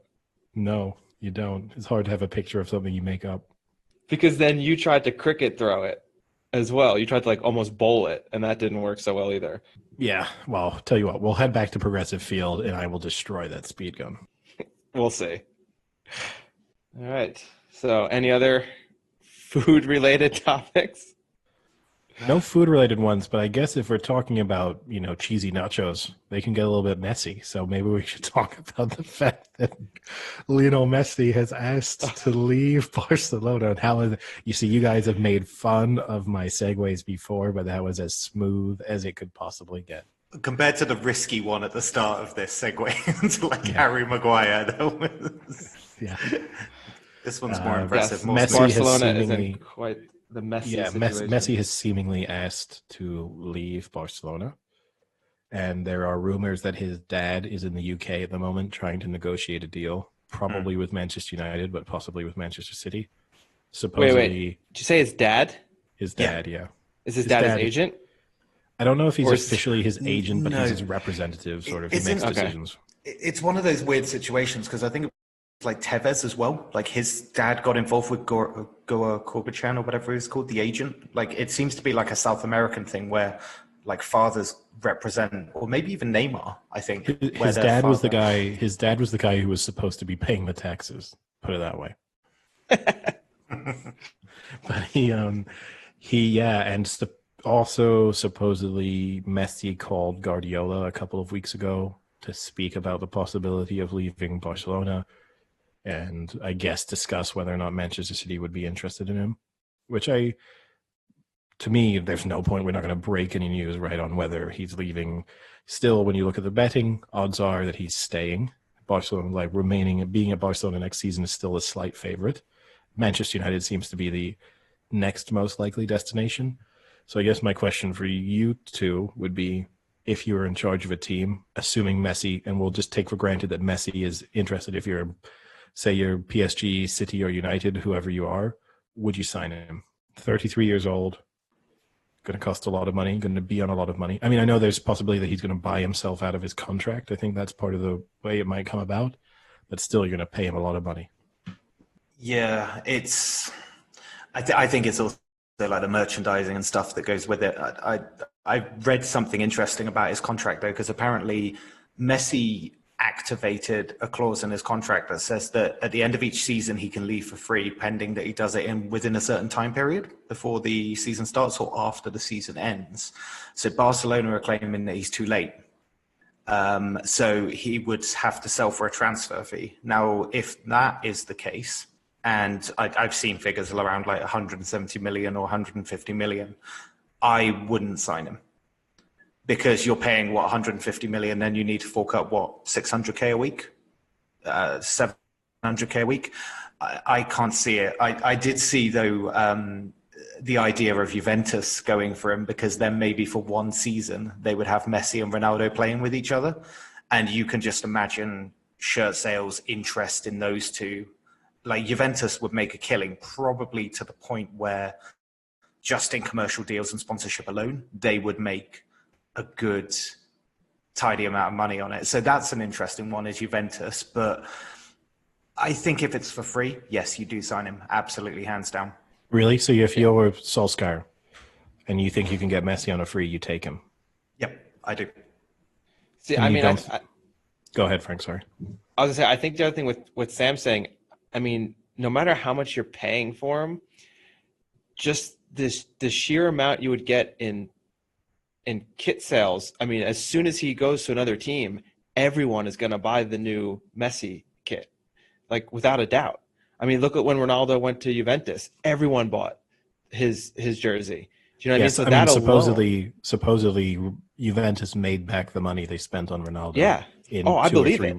2 or 3 weeks in shirt sales, supposedly. I believe it. So I don't think that's the issue. I think the issue is, are you bringing in a 33-year-old to play for another, 2 to 3 years and have to rearrange your team and potentially sideline any up-and-coming talent you have, which I understand. Like, yeah, he's absolutely amazing. But, maybe you have a Mason Greenwood that's ready to come up, and now you got to push him back for 2 years. That could then force him to want to go somewhere else because he feels like he's being unfairly treated. And then you have a great player for 2 years, but you've ruined all your development of your team. And that's kind of what looks like what's happening at Barcelona, right? I mean, is that what we talked about?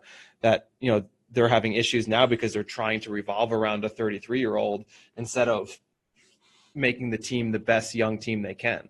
Yeah, I mean, I agree with you. Look, if you're PSG or Juventus, and you can do this in a sense almost purely as a financial move, or just in the case of PSG too, maybe in the sense of just continuing to raise your profile, I would do it. Because you just I'm assuming PSG are definitely going to win the French league next year. Juventus are favorites. They've obviously got challengers. I think you're not putting much at risk, and they don't seem to, as Frank, as you touched on, they don't seem to have young players necessarily coming through in a position that Messi would derail their progress. If I were United or City, part of my concern would be, do I want a 33-year-old Messi playing in the English Premier League? I don't know how well that goes. And then the second part, particularly if I'm United and you have this host of young, talented attacking players, now maybe Messi comes in and they all really learn from him and it's incredible for their development. But the other risk is that it means that Greenwood or Rashford or even Martial don't play as much as they should have been playing.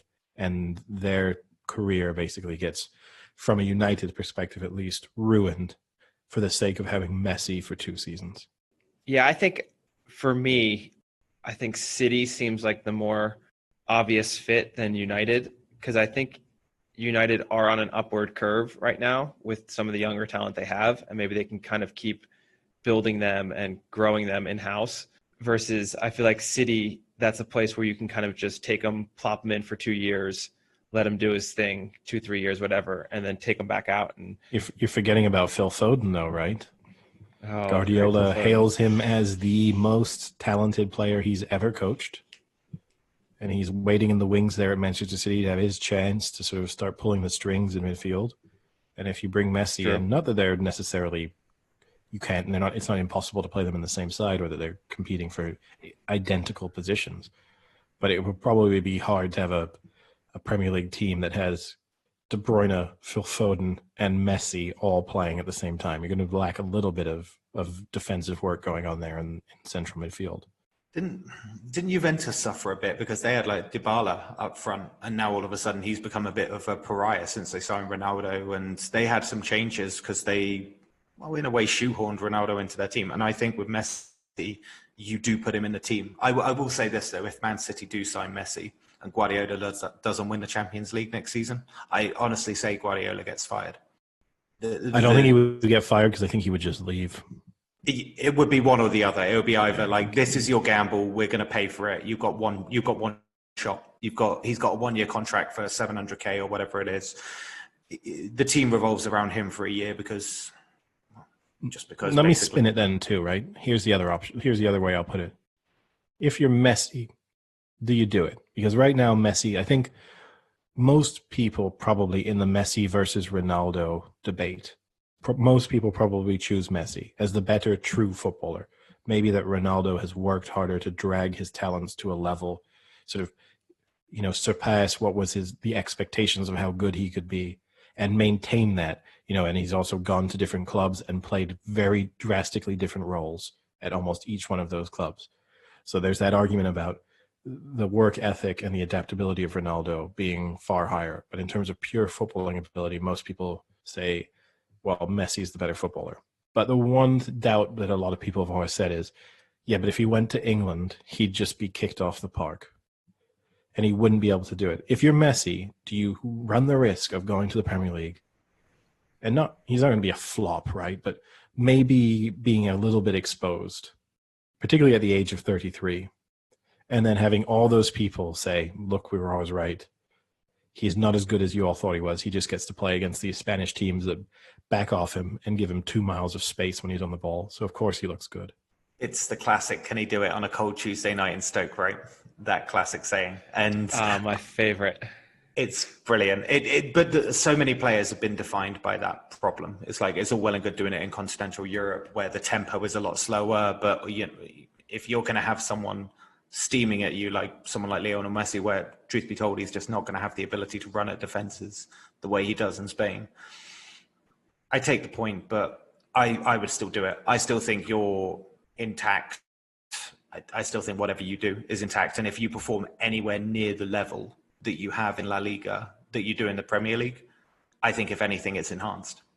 I personally think that you only need to be in the Premier League for 2 years.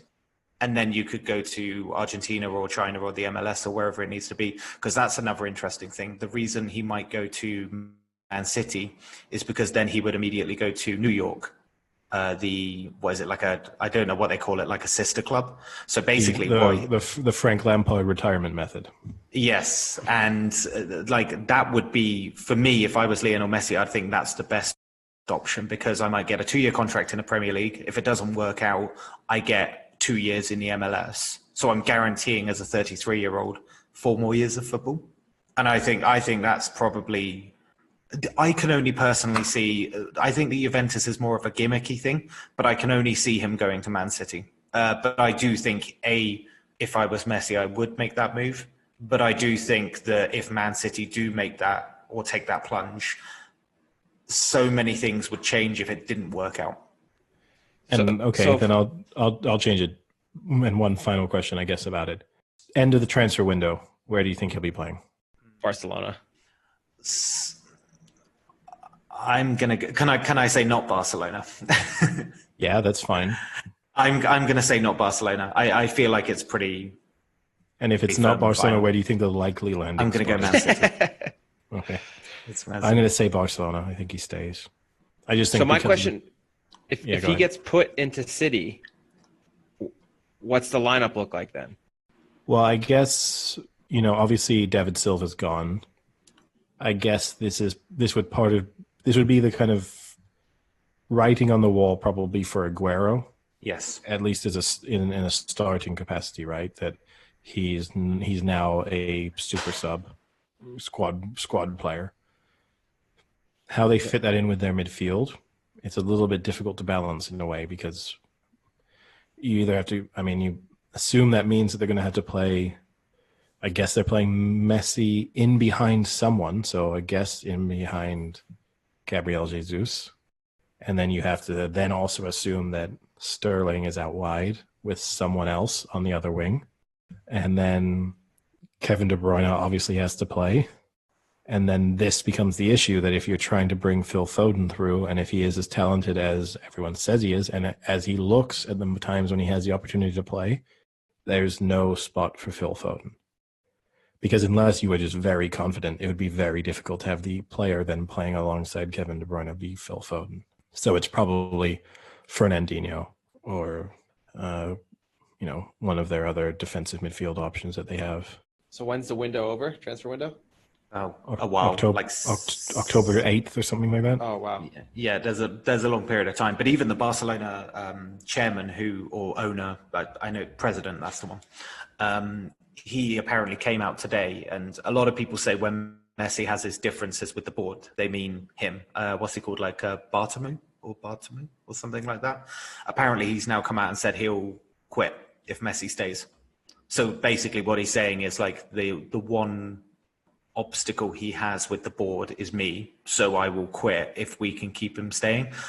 But apparently, a lot of people are saying it's a bluff, because he isn't going to leave because he knows Messi's leaving. So he's almost trying to make it look like he's doing everything he can.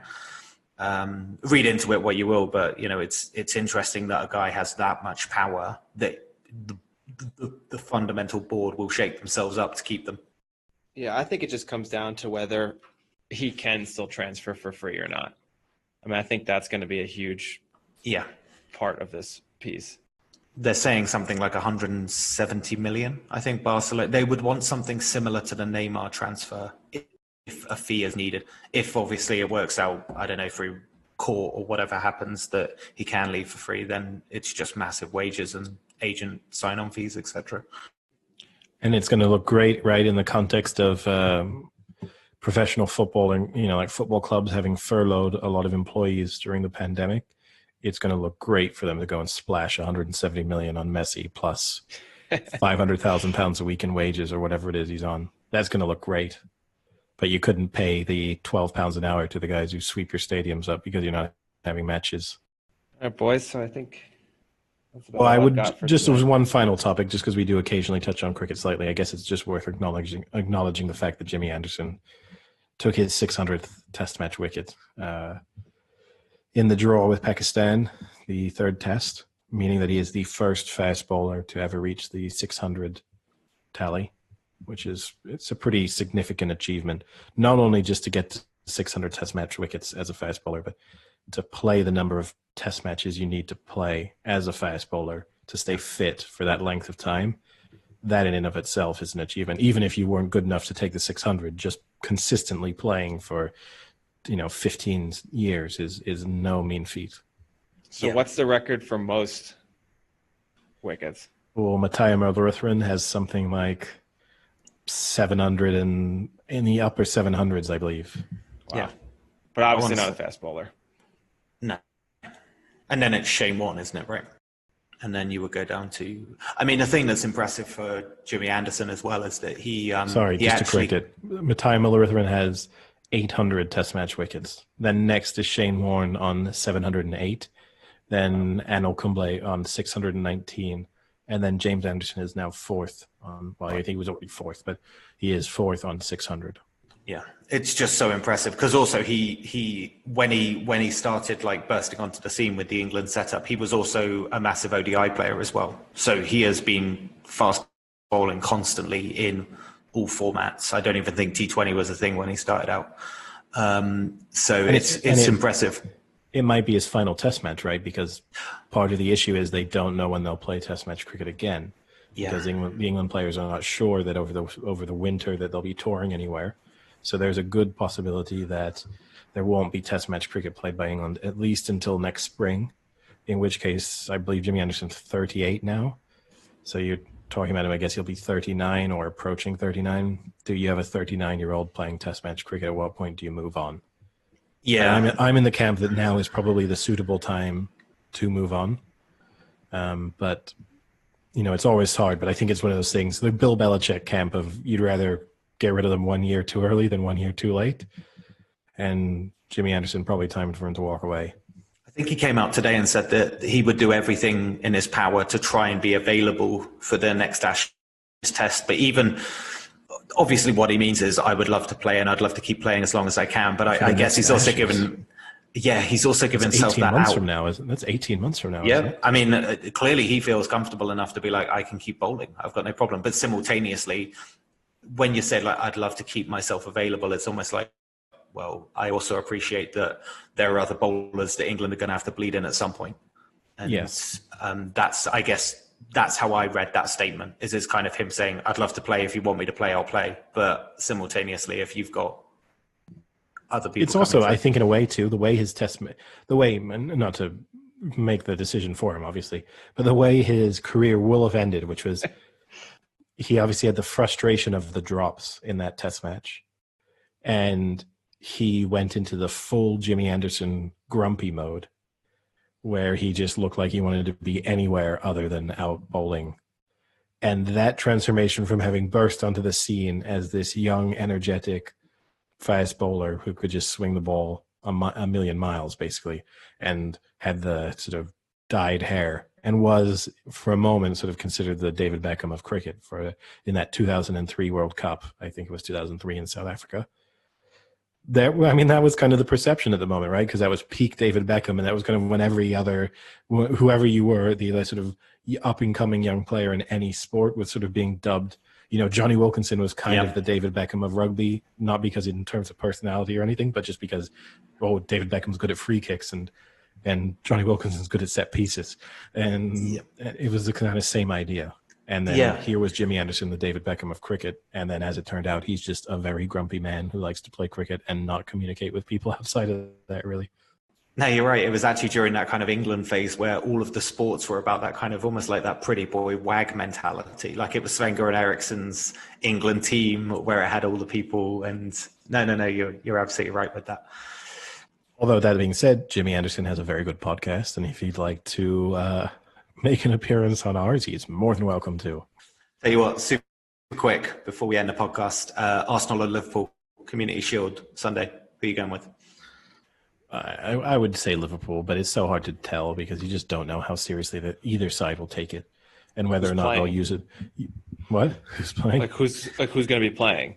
You don't know. You don't really know. You don't know whether it's a glorified preseason match, right? Particularly this year in the shortened preseason, and and with the Premier League starting the week after, you're going to assume that they're not going to risk too much in terms of, but you then have to favor Liverpool because they undoubtedly have more strength and depth than Arsenal do. Yeah, and also Arsenal and Liverpool have made no marquee signings, whereas the Community Shield would usually be the opportunity to show off marquee signings. Liverpool signed that left back from Greece. What was it, like 11 million or something, which is the least marquee? Who James Milner screamed Harry Maguire? at his debut. Yeah. Yeah, the police officer they saw the police officer tackle Harry Maguire and they signed him up. Yeah, you call it a transfer fee, I call it bail. But yeah, I go Liverpool as well. The squads haven't changed enough. Liverpool are better than Arsenal, but I'll probably go Liverpool in it. Well, I think that leads us into for next week. we're going to do our Premier League preview. So everyone can kind of get ready to hear our thoughts on the upcoming Premier League season that starts in 2 weeks. And then we'll also drop a NFL preview for the big NFL start that starts the same weekend, the super weekend, we should start calling it, of Premier League and NFL. Yeah, but just because there is one other event that will be starting next week, and so we can get one prediction in before it kicks off, but we can maybe give it a little bit more airtime next week. The U.S. Open starts next week. Who is your pick? Who's your pick, Eddie? My pick is Tsitsipas. Speaking of Greeks, he's looking really good at the Cincinnati Open being played in New York, but he looks really good. And obviously Djokovic is the odds-on favorite, and you'd have to say that given the fact that a number of high-profile players are missing, it's a really great opportunity for Djokovic to win another U.S. Open. But I'm not going to pick the odds-on guy, and Tsitsipas is fourth favorite, so it's not easy like dug deep into the tennis list to find him. But I would say he looks like he might be putting it together. Yeah, that's the thing is I haven't seen any tennis so far this year. They just came back, right? So yeah, the only thing I will say is Zverev is 22-1, and I was on the Zverev boat from when he was burst onto the scene. before he even burst onto the scene, as Frank. Well, we call him your child. He's like your son. I was and he constantly disappoints you. He's the most disappointing son you've never had. I was a big admirer of Zverev, but his mental strength just seems to weaken by the day. It doesn't look like he spent the lockdown just focusing in on how to play tennis for 2.5 hours. So he obviously lost to Murray this week, which I guess isn't a surprise. He's actually, as it turns out, interesting statistic, he's gone to the Cincinnati Open 6 times and he's never won a match. So that's impressive. It is impressive for a top 10 player to have never won a match. What must he be doing in Cincinnati? This time's in New York, right? But that was 5 times in Cincinnati. He is obviously, was Harambe at the Cincinnati Zoo? Is that what that? I was thinking more of a place that he can go to get the best chicken wings he knows. That also happens to be a strip club. But yeah, I haven't watched any yet. So, and the other player I will is I'll go Djokovic. A little bit more of an outsider tip too. Another player who I routinely fall in and out of love with is Milos Raonic, who is playing well this week, and a big serve. The courts seem to be, really reasonably suitable for a big server this, and because they're going to be playing in the same conditions that they're playing in now. They're quick, so I think Raonic has got himself a chance. Is Dominic Thiem playing? Yeah, what's the Austrian? He is playing. He is third favorite. He crashed out of the Cincinnati Open in straight sets. So that wasn't a great look for him, but it's different. It's difficult to know sort of what form he was in going into the first ATP tournament back. Although he had been playing quite a bit of tennis because he kind of hosted a tournament in Austria during the lockdown, or towards the end of the lockdown. So he's at least been playing, but he lost convincingly. So yeah, I always like choosing him. He's one of my favorites to pick on. Pretty consistent. All right. Well, until next week. See ya. Here we go.